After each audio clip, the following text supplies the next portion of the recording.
Liza Soberano, kumalas na sa management ni James Reid. Umani ng samot-saring reaksyon online ang isiniwalat ng popular na DJ at showbiz commentator na si DJ Jaiho tungkol sa kasalukuyang kalagayan ng dating kapamilya star na si Liza Soberano. Natalakay ito sa latest episode ng online show na Marites University kasama ang kanyang mga co-host. Ayon sa co-host nito, na ibahagi muna ang naging panayam niya kay Liza makaraan. Na-interview ko siya recently via Zoom kasi si Liza ngayon ay nasa South Korea at si Liza ay mayroon siyang series sa YouTube na nagsimula nitong Wednesday. So every Wednesday 8 PM, yun ang drop nung kanyang series for 15 episodes. Ang title nito ay Liza in Korea. Wala na, Liza ang gamit niya eh. Singit naman ang isa pang co-host nito, hindi na siya sa Hollywood ha.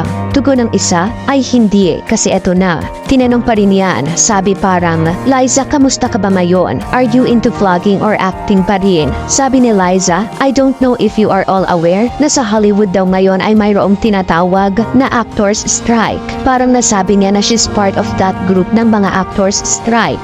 That means hindi siya pwedeng umarte muna. Sabi niya nga, yung 2 years na binibuild niya doon, sa ngayon medyo on hold pa yon dahil sa strike. Habang on hold pa ang proyekto nito sa Hollywood, marami raw content ang actress na nais niyang ibahagi sa fans. Gaya na lang ng bagong YouTube series nito dahil ani nga ni Liza, Korea is the next Hollywood.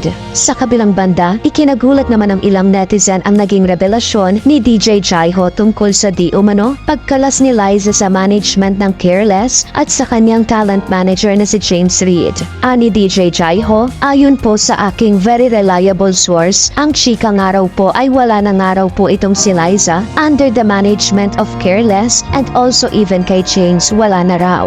Parang ang sabi sa Careless, hindi na siya minamanage. Kung hindi, tita niya na ulit ang nagmamanage sa kanya. Ayon umano sa kanyang source, sinabi rin umano ni Liza na hindi na muna ako gagawa ng Filipino projects. Gayon pa man wala pa namang direktang kumpirmasyon mula sa kampo ni na Liza at James tungkol sa buong katotohanan ng isiniwalat ni DJ Jaiho. Samantala, narito ang reaksyon ng ilang netizen. Naging careless kasi sa naging desisyon at dami pang nasaktan at inapakang tao. Kanta leche-leche na ang career.